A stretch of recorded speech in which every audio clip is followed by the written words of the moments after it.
What's going on, everybody? It's another week, another What the F happened. You've got myself, Mr. Snaggy, and the one and only Mr. Lazy Cash in the house today to talk about some craziness going on in the news. What's happening down there in Florida, Stephen? Any craziness? Hey, good morning. No, nothing crazy, kind of just beautiful weather and yeah, going on a cruise this weekend in that beautiful weather out in the Caribbean. So looking forward to that. Nice. Well, let's hit on some of the important things that we're going to cover today. So first off, over here in Buffalo, New York, we've got a new Buffalo Bills stadium going up right next to the old Buffalo Bills stadium. And they just issued or made it public that they are going to issue municipal bonds. So you can buy these municipal bonds, which are federal and state tax. Basically, you don't have to pay federal or state taxes if you own these bonds on the interest earned on them. They haven't yet released what the coupon or the yield will be on the bonds, but I'll certainly buy a couple just for, I don't know, really just to say, hey, I bought bonds for the Buffalo Bills stadium. I don't know, just makes for a good story. But municipal bonds have been an important thing for a lot of people because of the tax benefits. But a lot of people put the tax in front of the actual performance. Municipal bonds used to be the almighties. And, after 2008, municipal bonds actually showed some weakness. Some of them failed when Detroit went bankrupt and some other areas had trouble with their municipal bonds. So they're not the almighties they used to be. However, they do have some nice tax advantages. And if you figure out the tax equivalent yield, even though munis usually pay a pretty low interest rate, after you factor in what you'd have to earn, with a taxed investment, they can be actually pretty good. But I don't want to talk about municipal bonds. I want to talk about things like Mark Zuckerberg coming out and saying that he was basically, and I don't want to put this in the wrong context, but Stephen, actually, do you want to hit that? How he was basically told to on Facebook to not allow stuff to go up regarding COVID and regarding vaccines and stuff. What do you have that article? We're going to cover that today? Yeah, we can get into that a little bit as we get rolling here. It's interesting because it makes you really think how much else was suppressed.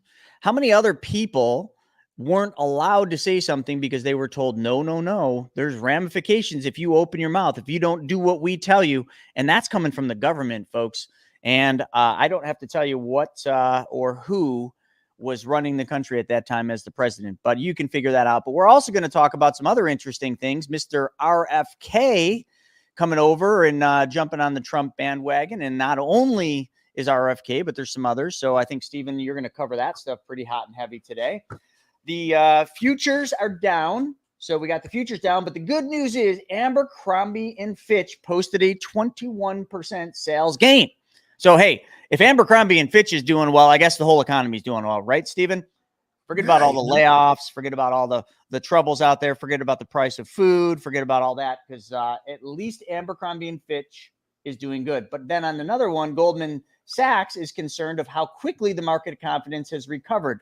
It's because everybody's drinking from the fire hose of fake news. So we're going to hit on that today. Stephen, anything else you want to hit on? Hey, there's all kinds of crazy stories going on. It's an election year, baby. So I'm sure we'll get into something here. So this is going to be fun, but we'll be right back after this.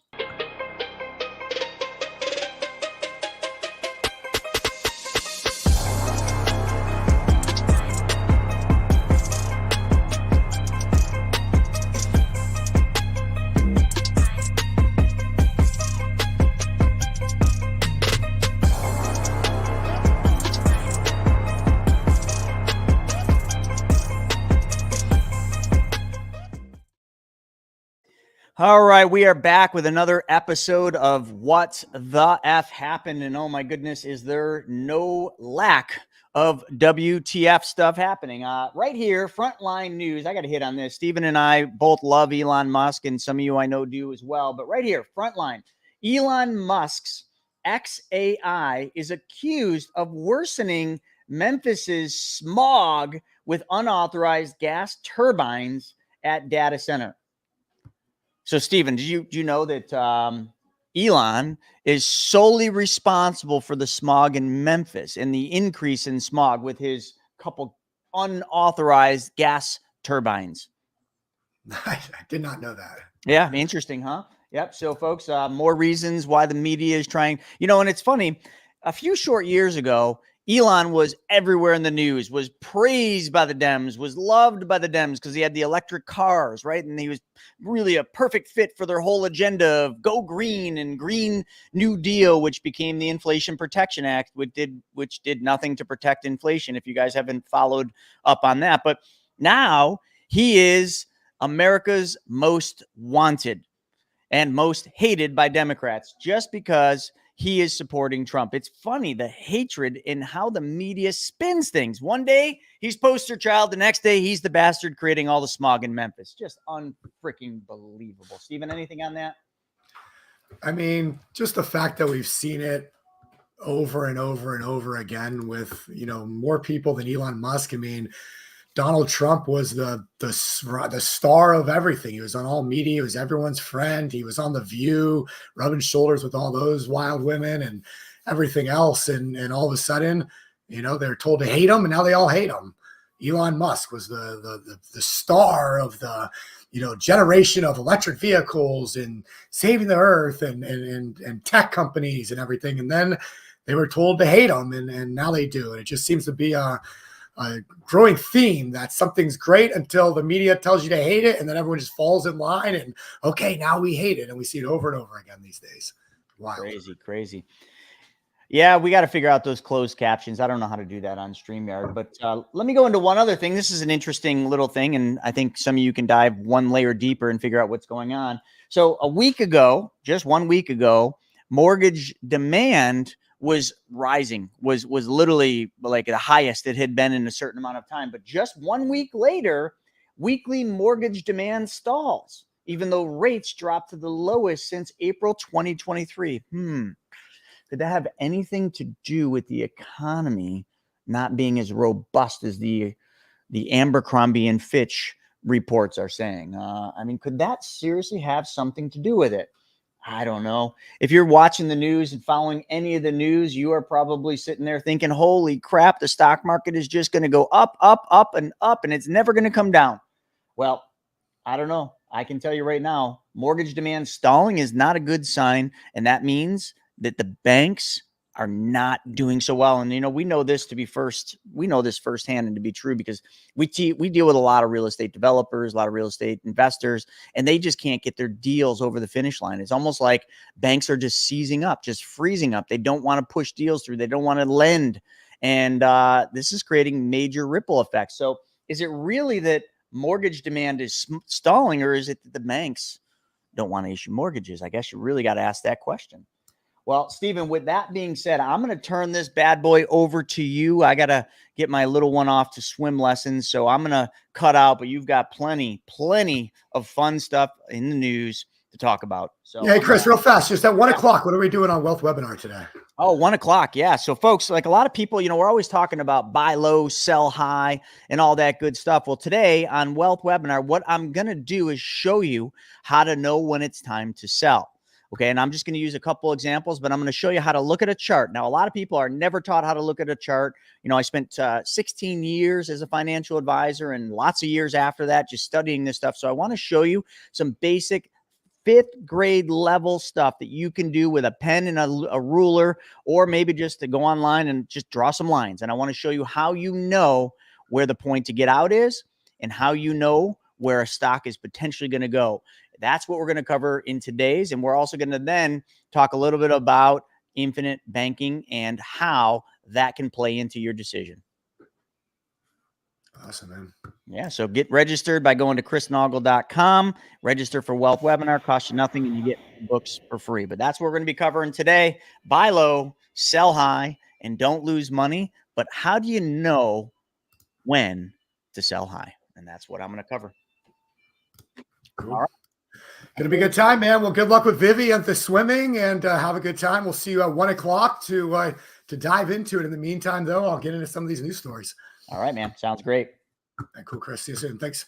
All right, guys. So I'm going to kick this thing off with the Mark Zuckerberg story, just because I do find it rather interesting. So let me pull up what CNBC is saying about that. So Mark Zuckerberg says White House pressured Meta to censor COVID-19 content. This was back in 2011 or 2021. The Biden administration pressured Facebook parent Meta to censor content related to COVID-19. The social media giant CEO, Mark Zuckerberg, alleged. Zuckerberg said it was ultimately Meta's decision to take down any content, but he noted he believed that the alleged government pressure was wrong. Zuckerberg said Meta made some choices that, with the benefit of hindsight and new information, the tech giant would not make again. I'm trying to see if I can find the actual letter, which I don't know why they don't just post that, because I did read the actual letter. And to me, it's better to read the actual letter than what the, oh shoot. That just goes to show you how hard it is to find actual news. So let me pull that up. I thought it would be in the CNBC article, and silly me for thinking that they would actually include what he actually wrote. So in committee's Facebook, see if it's here. There we go. All right, so let's just read the actual letter instead of the news. And the reason I like to do this is because I have people quite often that reach out to me or will send me a message or post something on one of my social media pages, and they usually will make a statement that I see came from a headline that is so misconstrued, and just the gymnastics it takes to make that headline reality is mind-blowing. And the reason I know it's bullshit, for lack of a better word, this is what the F happens, so we can use words like that, right? So the reason I know it's BS a lot of times is because I'll actually read the actual source. And so if it's a piece of legislation, if it's a proposal in Congress, whatever the case is, I'll read the actual documents. I'll read the actual legislation and see what it says firsthand. And then I'll start to watch all the news articles and headlines pop up.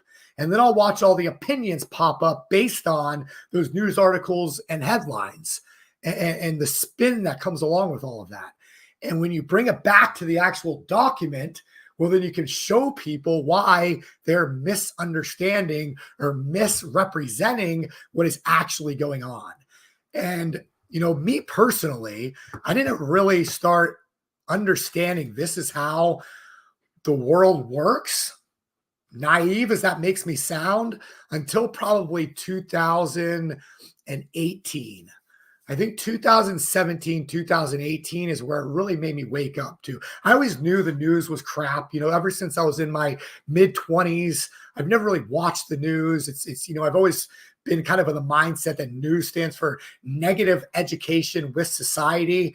It's just pure negative. If you turn on even the evening local news, it's just murder after bad person, after criminal, after terrible story, after negative story, just one after another, after another, after another. And then they might sprinkle in one little happy story at the very end of it all. You guys ever notice that? And so, being a younger person, especially at the time, and following, people like Tony Robbins and Robert Kiyosaki, and, back then, even like Donald Trump. I mean, Donald Trump had amazing books on financial education and mindset and what it takes to be a leader and everything else, right? And so, and all the classics, of course, as well. Napoleon Hill and the rest of them. But, learning as someone young, like trying to figure out business, figure out life, figure out how to be successful in this crazy world that we live in, I always had the mindset of, let me surround myself with positive things. So at a young age, I kind of just cut news out. I said, there's no room in my brain. We all have so much room in our brains. And so I cut all that stuff out. And so over the years, I would just kind of pay attention here and there. I'd read something here and there to kind of try and keep up with what's going on. But when Donald Trump was elected president in 2016, it really opened my eyes to just how, I don't know, fraudulent. I don't know what other word to use. Just how what is the word that I'm thinking of? It's just angled. How like it's propaganda. I mean, I don't know what else, but just how propagandist the mainstream media really is. Because I watched Donald Trump, like I said, since I was young. Like I had friends that worked, for him when I was younger.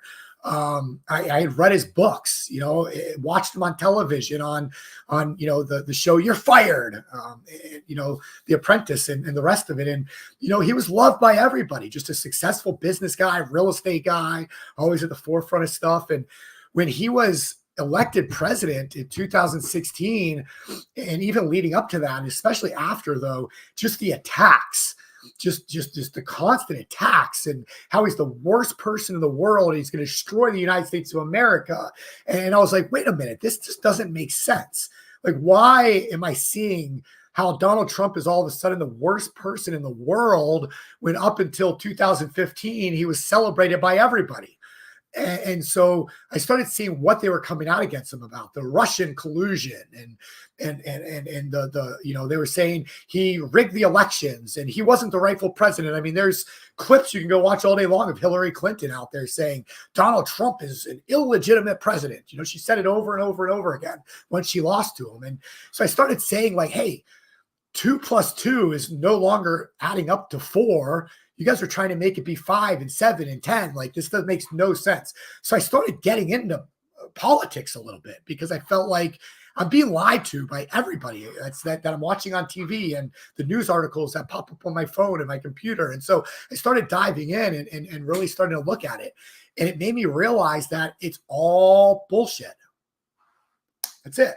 It just, for whatever reason, whoever owns these companies, which if you go down that rabbit hole, which I've done before, you'll see that a few very powerful entities own these conglomerates of news organizations. I mean, look at Amazon's Jeff Bezos, one of the richest men in the world, who's just a very progressive liberal and promotes all the woke stuff and everything else, owns the Washington Post. And then you dive in and see, okay, who owns NBC and ABC and these news organizations? And then something else that happened throughout my lifetime is I'm a huge sports fan. I think a lot of you guys know I love sports. I'm always talking about sports, what's going on with sports on all these shows. I grew up playing sports, just something I've always loved. So I grew up literally watching ESPN every minute of my free time. So if television was on, I would probably have ESPN on, watching Sports Center and Baseball Tonight and all the commentary. I can barely watch ESPN today. ESPN's owned by ABC, Disney.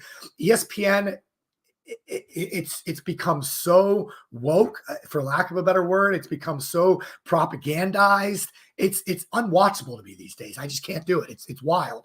And so I've watched this stuff happen in real time throughout my lifetime, and I've talked about this. I voted Democrat my entire life. I was a big supporter of Barack Obama when I was young. And I truly believe, and we hear this coming out over and over and over again, which will lead us into RFK in a minute, but, the Democratic Party has completely changed. I mean, when I was young, it was all anti-war. Now it seems like it's pro-war. It's like all these things, working class, fighting for the middle class. They say that now, but are they really doing that? It doesn't seem like it. Okay. The middle class right now is disappearing. Remember, Democrats have been in control 12 of the last 16 years of my life. 12 of the last 16 years, basically my adult life, Democrats have been in charge, and it doesn't seem like things are getting better for the middle class, especially over the last several years. And so it's just, I've watched this stuff happen in real time, and instead of just going along with it, I've learned to read what actually is happening and forming my own opinions. And so that allows me, when people send me articles and post things on social media, I can actually say, hey, that's actually not true. You're sharing stuff that was propagandized and angled into a certain way to make you think that it's real, but it's just not real. Go read the actual facts.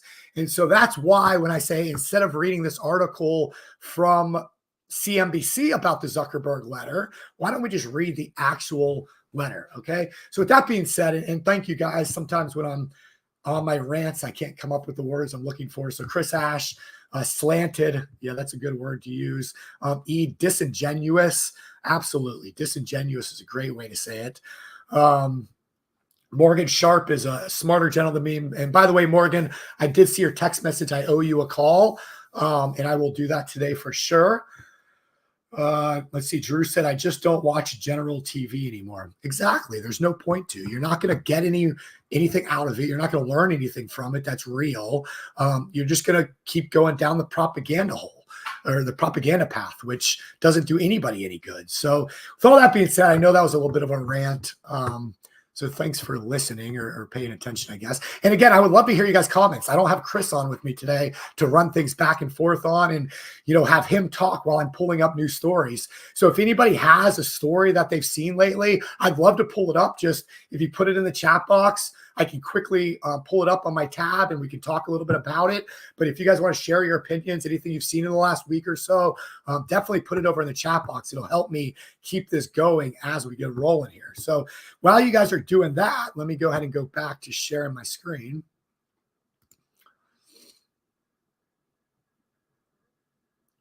All right. I'll just zoom in on this. It doesn't seem to be working. All right. So this was the letter August 26th, which was 2 days ago on Monday, written to the chairman, Jim Jordan, of the Committee on the Judiciary of the United States House of Representatives. And it says,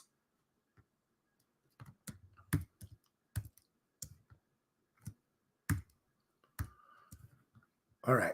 So Chairman Jordan, I appreciate the committee's interest in content moderation on online platforms. As you're aware, Meta has produced thousands of documents as part of your investigation and made a dozen employees available for transcribed interviews. Further to our cooperation with your investigation, I welcome the opportunity to share what I've taken away from the process. There's a lot to talk right now. There's a lot of talk right now around how the U.S. government interacts with companies like Meta, being social media companies like Facebook, Instagram, the rest of them, which, by the way, the CEO and founder of Telegram was just arrested in France, which remind me in a second, we'll talk about that, because that goes right into all of this that we're getting into when it comes to free speech and the power, the anti-free speech movement that's going on by governments all across the world. Which is very, very dangerous to freedom. But our platforms are for everyone. We're about promoting speech and helping people connect in a safe and secure way. As part of this, we regularly hear from governments around the world and others with various concerns around public discourse and public safety.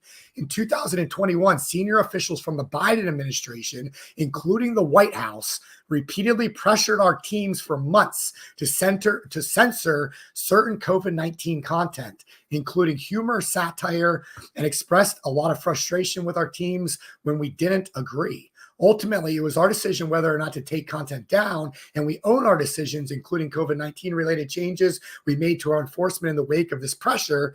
I believe the government pressure was wrong, and I regret that we were not more outspoken about it.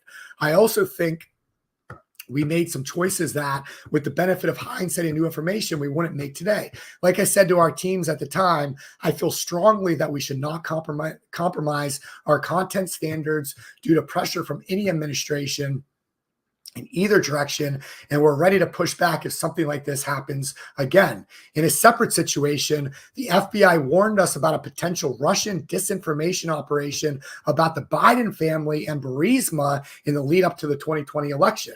That fall, when we saw a New York Post story reporting on corruptional allegations involving then Democratic presidential nominee Joe Biden's family, we sent that story to fact checkers for review and temporarily demoted it while waiting for a reply. It's since been made clear that the reporting was not Russian disinformation, and in retrospect, we shouldn't have demoted the story. We've changed our policies and processes to make sure this doesn't happen again. For instance, we no longer temporarily demote things in the U.S. while waiting for fact checkers. Oh boy. All right. So reading that letter, the government, the federal government, the presidential administration, White House, pressuring social media companies to take down factual information and details because they didn't agree with it in multiple scenarios and cases. And then Facebook relying on fact checkers, which we've heard about so much over the last 5, 6, 7 years, these fact checkers, that time and time again, these fact checkers come out with the facts that later down the road are completely wrong. And I can give you so many different examples of this happening. And so at this point, this day and age, how in the world does anybody pay attention, not realize that half the stuff that we're being told is just completely false and misleading? It's just wild, right? All right. And so, like I mentioned, this leads into a broader discussion of free speech. So what is free speech? What is the First Amendment in this country? Should social media companies be responsible for what is said on their platforms, or should they be treated more like utilities companies, like the phone companies, where if you're having a private conversation with somebody, the phone company is not responsible for that private conversation? So where are those lines drawn? And so obviously, what we saw in 2019, 2020, 2021 across all social media companies was them following and falling in step with what the federal government was pressuring them and telling them to do. Is that good for the United States of America, the First Amendment and freedom of speech? I think not. But that seems to be what the administration today, at least, wants. Now we have a new presidential candidate in the Democratic Party in the United States of America, Miss Vice President Kamala Harris. However, unfortunately, we do not know what she believes, because she made many statements and had many interviews back when she was running for president in 2019, which she dropped out before she even got to her home state of California in the primaries, and never received a single vote. President Biden released a letter on X about 39 days ago now, I believe, 39 or 40 days ago. President Biden released a letter on X supposedly resigning his nomination to run as president in this upcoming election, which many people, including Nancy Pelosi, do not believe he actually wrote that letter. And many people believe it was a coup, that they wrote for him and then basically told him what was going on and forced him to accept it. You remember, he didn't actually come on television and announce his resignation for several days. And he didn't resign from the presidency. He's still president of the United States today, even though we haven't heard from him in a month and a half. He's still the president. So he didn't actually respectfully bow out and say, hey, I can't handle this anymore. He said, hey, my poll numbers are terrible. I'm going to lose this thing in a landslide. I got demolished in the debate by ex-president, former President Donald Trump. So I'm going to back out because of that for the nomination.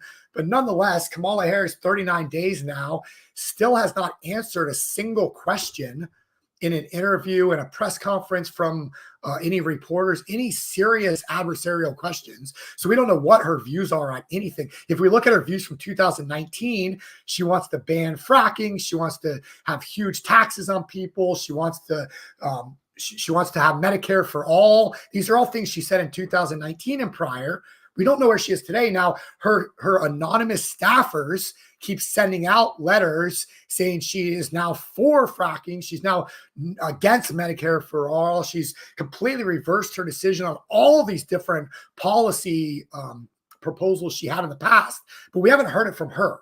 Okay, so 39 days. Today's day 39 right now. We still have not heard from Kamala Harris. She finally did say she would do an interview tomorrow night. I believe it's with CNN's Dana Bash, which we won't get into that right now, but nonetheless with Dana Bash. But then a little while later, they came out, you know what? It's not just going to be Kamala Harris. Kamala Harris is going to do this interview, but she's going to have her vice presidential nominee, Tim Walz, with her as well. So why she can't just have a press conference or an interview, even with a friendly journalist like Dana Bash of CNN by herself, I have no idea. And people keep telling me that support Kamala Harris that plan on voting for her. I keep asking these people, like, well, how do you know what you're voting for?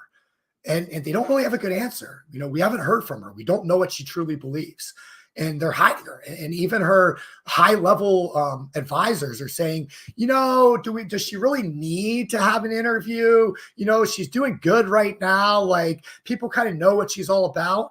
Yes, you got to have an interview. Yes, we need to hear from her exactly what she believes. This is the United States of America. We live in a democratic republic. This is not a communist dictatorship where you just say, hey, this is the way it's going to be because this is the way the party is and the way the country is. It doesn't matter who the leader is because it's the party. No, the president matters in this country.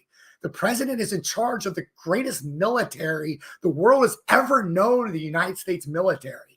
And that president of the United States is in charge of that. We need to know what that person is about. So I truly don't understand what's going on right now in this country, what's going on with people that think that this is okay, are okay with it, are happy to vote for somebody that has not given a single interview in 39 days since they became the de facto nominee of the Democratic Party, now the official nominee after this last week's Democratic National Convention.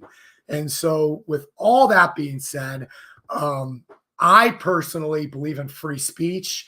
I think what Elon Musk has done with X might be the single greatest thing I've seen happen in the last many, many years of my lifetime to make sure that the United States stays on track. Because all we have to do is go back to 2019, this letter from Mark Zuckerberg. If X was still owned by the people that owned it prior to Musk, if nothing had changed there, okay, we would not see the pressure we see today on things like Facebook, on things like Meta. We wouldn't see that pressure. So Zuckerberg wouldn't feel the need to have to come out with a letter like that explaining himself and what happened, because there wouldn't be any pressure on him to do so. Because there's so much on X and what it allows and the freedom of speech on that platform and the sharing of actual stories and journalism on that platform that would never be allowed in mainstream media, on mainstream channels like CBS and NBC and ABC and the New York Times and CNN and MSNBC and all the rest of them would never be allowed. This is the stuff, the real facts would never be allowed. It's crazy to say that, but it's just the way it is. We saw it happen in 2020. It's not even that long ago. We saw it happen. And so because Elon Musk did this with X, it's just amazing what he's been able to accomplish and change. And like Chris mentioned earlier, they're going after Musk. I mean, he has so many lawsuits against him right now from the Department of Justice and everything else. All the lawfare we've seen that happen with Trump is now going on with Musk. So it's not going to end. And so where does this stop? And so when you see a story, and let me pull this up right now. Now I am going to have to rely on the news because I don't have any actual legal documents from France, but let me just pull up what's going on with this guy of the Telegram, the CEO of Telegram. All right, so I'll just pull up the AP here, which, again, the AP is unbelievably biased these days, but let's just see what they're saying about this CEO of Telegram. So Pavel Durov, the founder and CEO of the messaging app Telegram, which, by the way, Telegram is basically just like WhatsApp, where you can have private communications, but they do allow subscriptions into like groups and communities, so you can kind of follow along with things as well. But it's basically a messaging app. So he was arrested in Paris over the weekend over allegations that his platform is being used for illicit activity, including drug trafficking and distribution of child abuse images, which, by the way, if you've ever been on Instagram or Facebook, this stuff's all over the place on both those platforms. But nonetheless, Pavel is one of those guys that says, I'm not going to listen to what you guys are trying to force me to do, just like Elon Musk. Now he's based out of Dubai, I believe. Maybe it says it in this article. Durov, who was born in Russia, spent much of his childhood in Italy, and is a citizen of France, Russia, and the Caribbean island nation of St. Kitts and Nevis, and the United Arab Emirates. Yes, I believe he resides these days in Dubai, United Arab Emirates. But he was taken into custody at Paris airport in France on Saturday after arriving. In a statement posted on its platform, Telegram said it abides by EU laws and its content moderation is within industry standards and constantly improving. Durov, the company added, has nothing to hide and travels frequently into Europe. It just tells a little bit about what Telegram is, a messaging app, similar to Facebook's Messenger. But basically what happened is France said, you guys are not listening to us and shutting down the stories and the content that we want you to shut down. And so he got arrested for it. And if that happens in France, I mean, how long until something like that happens in America? I mean, France is supposed to be one of our closest allies. I mean, and then it just goes to show you like things like the UN, the United Nations. What is the value of that? If we're going to be part of these groups of nations, but these nations refuse to stand up for things as simple as free speech. Why are we aligning ourselves with people like that? And so it opens up these much broader conversations.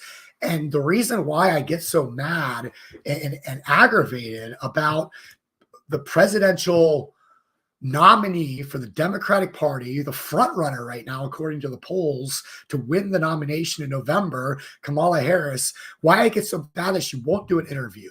She's right now actively trying to get out of the debates. They agreed to, what was it, 2 debates, 3 debates? Then she said, no, I'm only going to agree to 1 debate and maybe I'll do 1 more.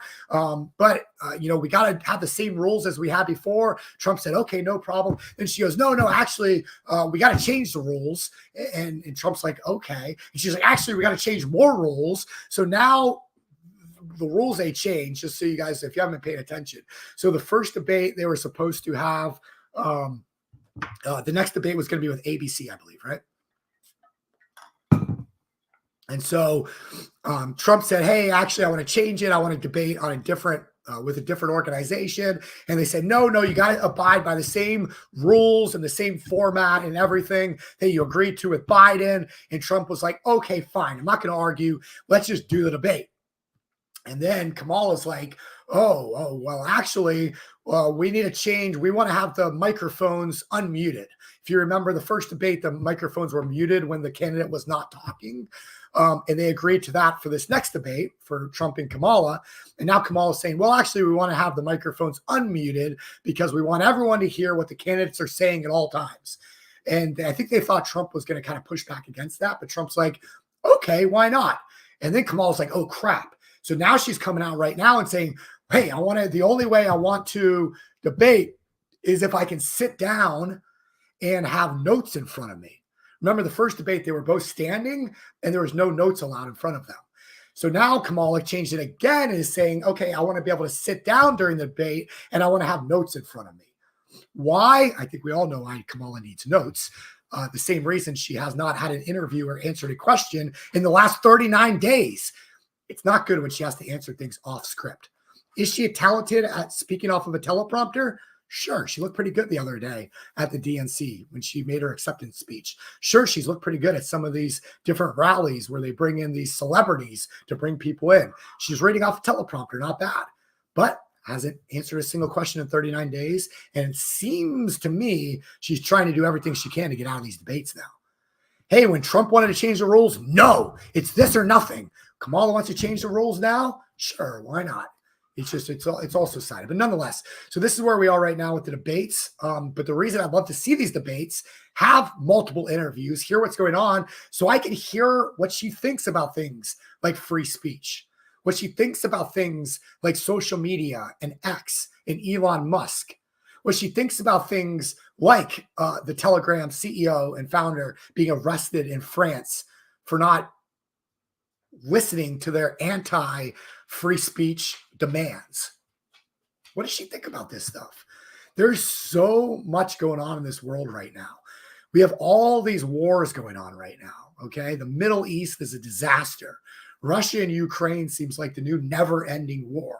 There's all these tensions with places like China and Taiwan and everything else. And we have no idea what's going on. So it's just wild. So let me read some of these comments real fast coming in. Cool. Lots of good comments coming in. So a lot of that letter was quoted on Fox Business app yesterday. Yeah, Fox Business seems to do an okay job from what I can usually see.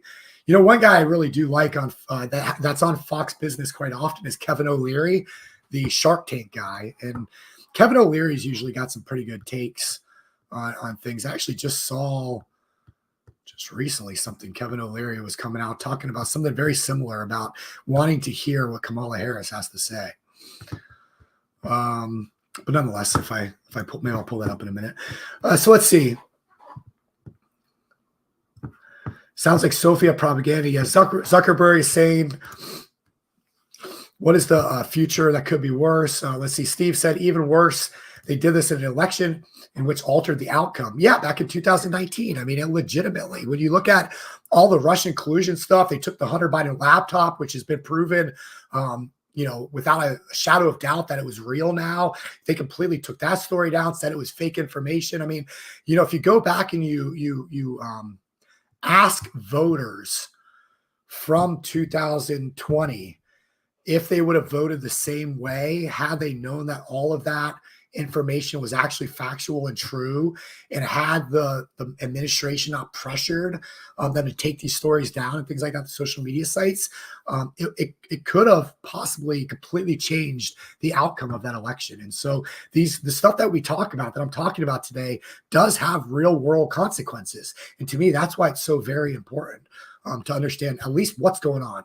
At the end of the day, believe what you want to believe, but have a reason why you believe it.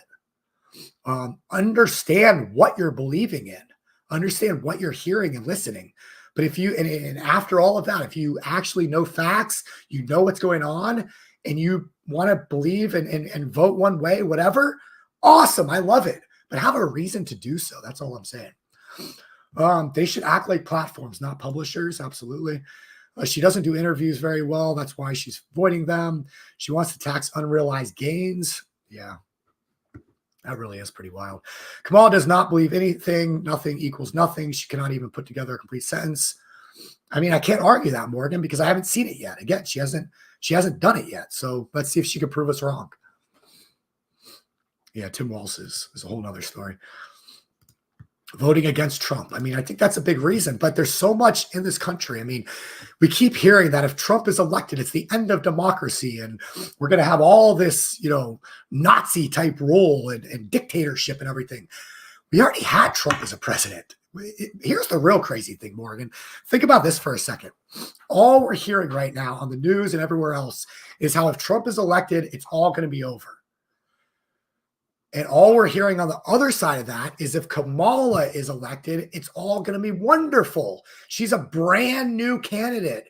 We don't know what her views are. Her views are unknown, but maybe we can start trying to understand what some of her views and ideas are, what her proposals might be, what that's going to look like if there's a Harrison presidency.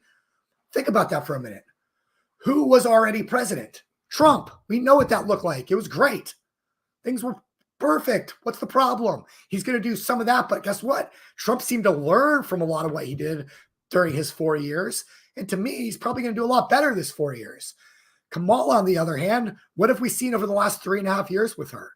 The borders are more illegal immigration in this country in the history, in modern American history, more illegal immigration.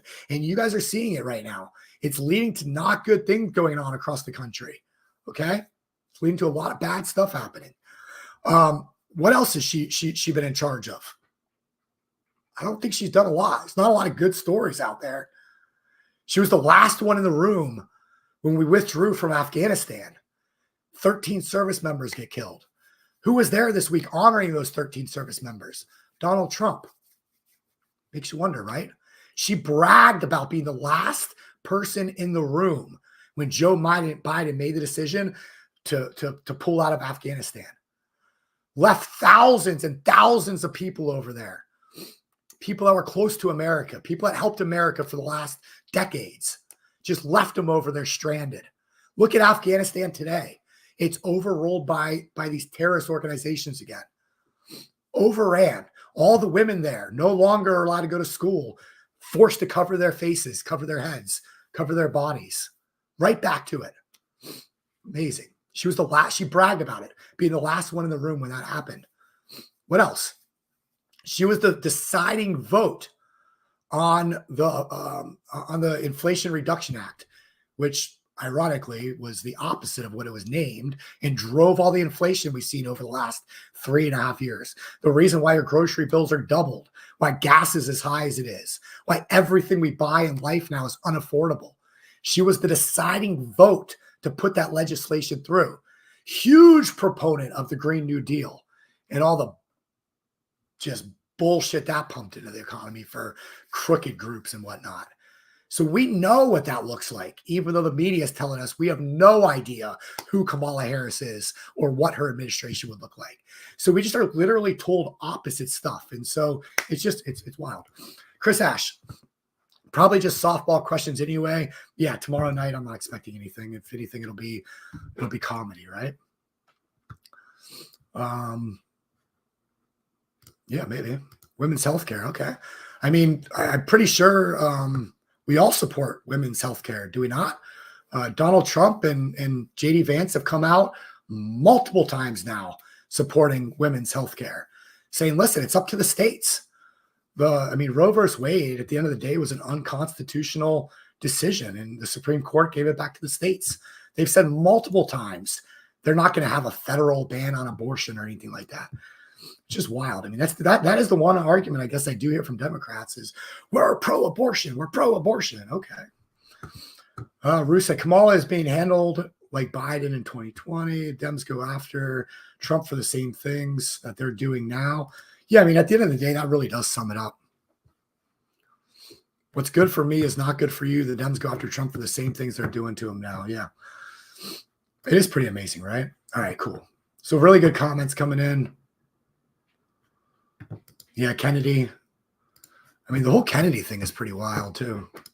I mean, you got the history of the history of the Kennedys in this country. I mean, one of the most beloved Democratic families the United States has ever known. And for Robert Kennedy Jr. to come out and drop out of the race and fully endorse Donald Trump. And did you guys watch his speech?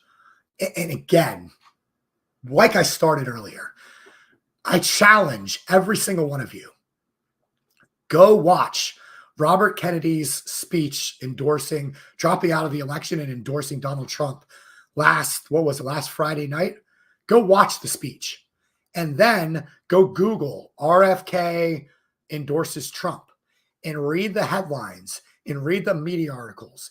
And then come back next week and share with me what you heard RFK say and what you read on the headlines, and just see how disconnected and slanted and dishonest that is. I'll just show it to you right there. You guys can do it yourselves. It was pretty powerful stuff, RFK's speech. He just talked a lot about all the problems with this machine, this Democratic machine, how they just hit him with lawsuit after lawsuit after lawsuit. They've kept him in court last several months, fighting these lawsuits just to keep himself on the ballot in these states. The Democratic Party has done everything in their power to get him out of there, keep him off of the debate stages, keep him tied up so he can't talk. Just wild. So he said, you know what? Enough of this Democrat machine. And it's a machine. Don't have any idea it's anything else. Joe Biden was elected because he wasn't with us, unfortunately, mentally any longer. The guy was old and senile and dementia, and maybe at the very beginning, I mean, you could start to see it when he was first elected, but it quickly went downhill, and everybody knew it, even though we were told up until even after the debate that he was fine, although it started to fall off a little bit after that last debate. But I showed you guys Joe Biden himself I am the candidate. I will be the next president of the United States, until they could have got rid of him. But regardless, it's just it's stuff like this that why I just beg people, like, go read the actual sources and see what's going on. And so with all that being said, anybody else see any other good stories coming out? What do we got going here?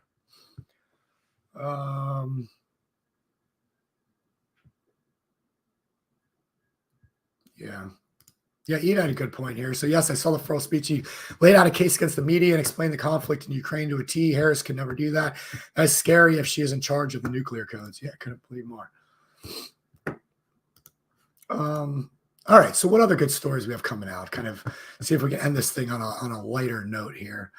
So we have NVIDIA earnings coming out tonight. So a lot of you guys know NVIDIA is the AI tech sweetheart that's really been driving the markets.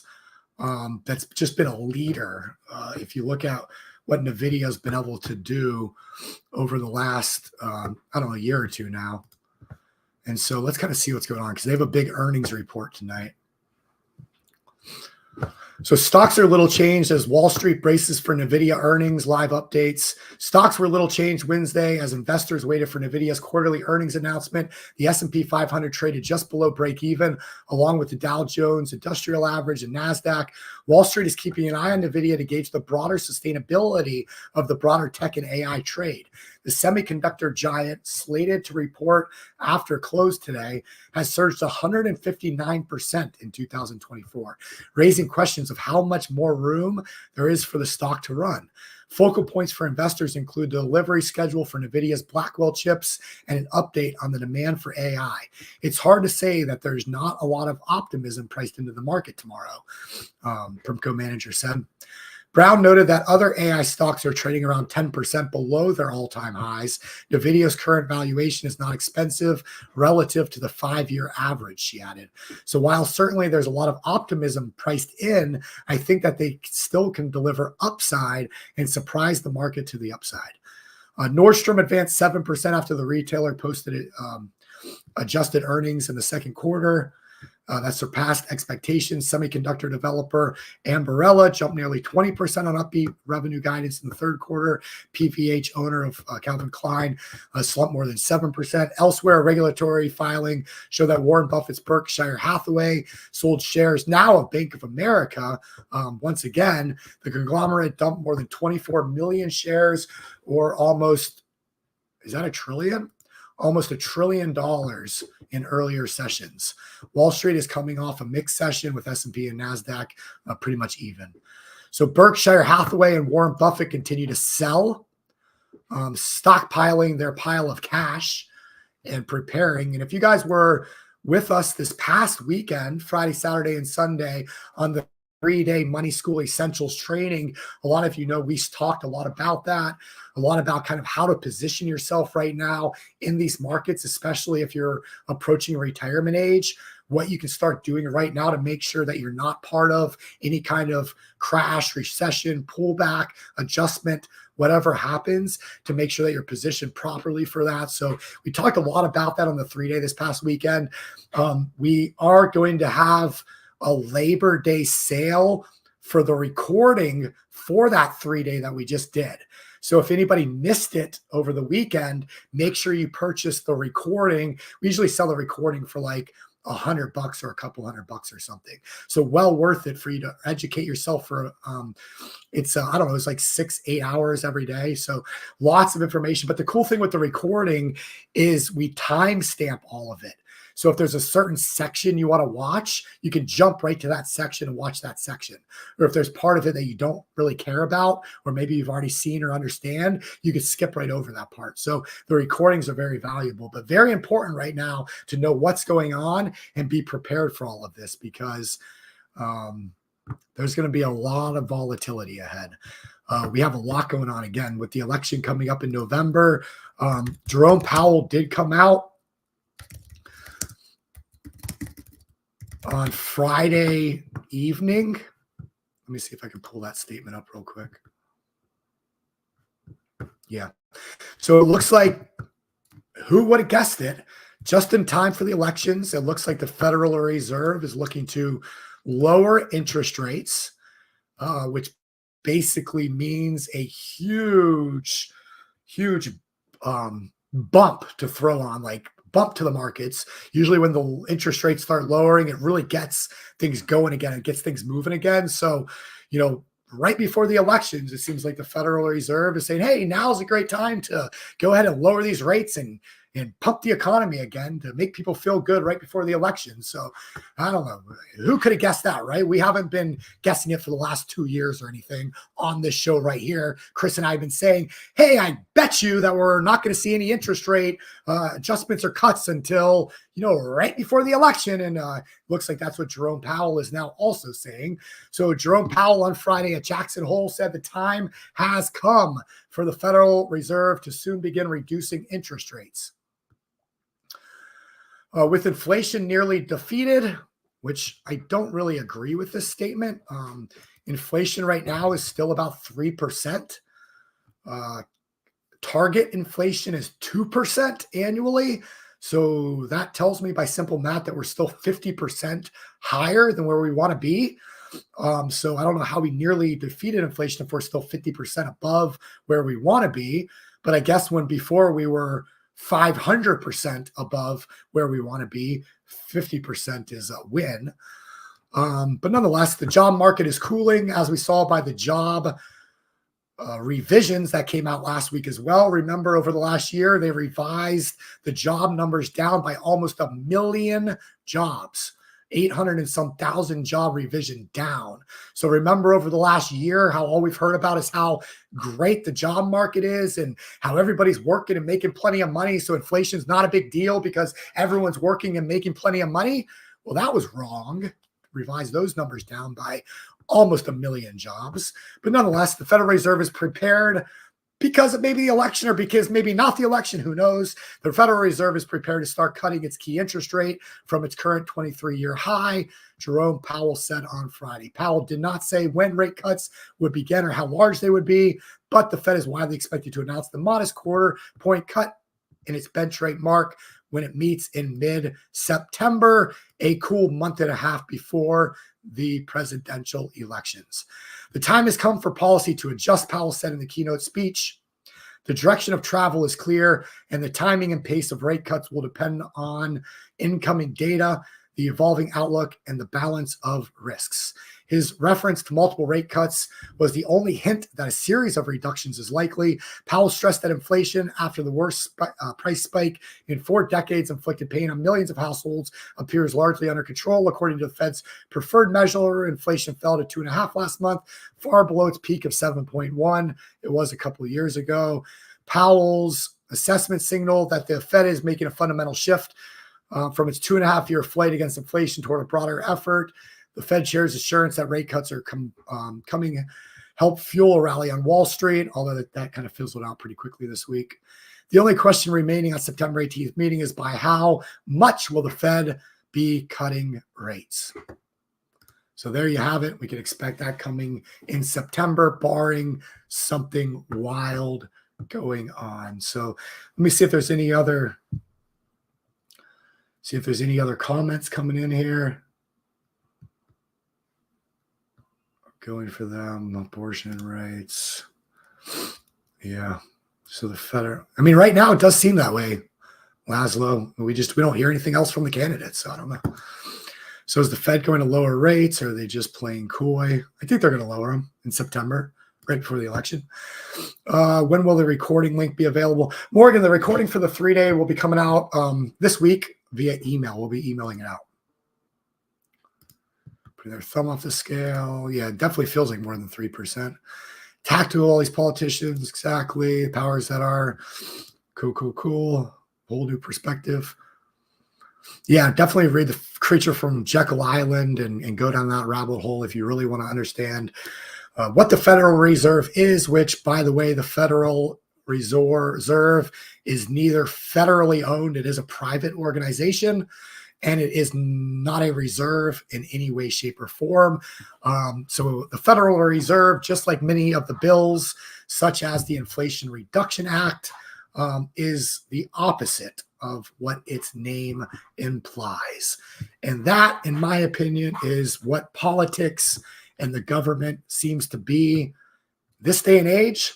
So with that being said, that's why we continue to this show, What the F Happened, each and every week. So we can dive in, we can find out what's really going on, and we can do our best once a week for an hour, share with you all the craziness, all the what the F happened moments, and all the fake stories out there. We can bring you what's actually happening. We can bring you some truth in this crazy world and have a little fun in the process. I hope all you guys have fun listening to the show. Appreciate you being here and supporting us. It really does mean a lot to Chris and I. And we love having you guys here. We love doing the show. It's a lot of fun for us just to rant for a little bit. We try and keep things more professional, obviously, on our other shows and trainings that we do. So join us today at 1 p.m. Eastern on Wealth Webinar. So we're going to dive into the economy and how to position yourself, continuing from that 3-day training that I was just talking about. And join us today at 4:30 p.m. Eastern for Ask Me Anything, where our team gets on and answers all your questions surrounding infinite banking, becoming your own banker, anything with investing, real estate, and financial related questions. So with that being said, hope everyone is having a great week, has an awesome and hopefully relaxing Labor Day weekend coming up this weekend. I'm going on a cruise to the Caribbean on Royal Caribbean's big new ship called the Utopia of the Seas. So we're going to be relaxing this weekend over in the Bahamas on that big, humongous ship. So hopefully some good weather. And I hope you guys all have a great Labor Day weekend as well. We will see you next week, same place, same time. Until then, thank you. Have a great one.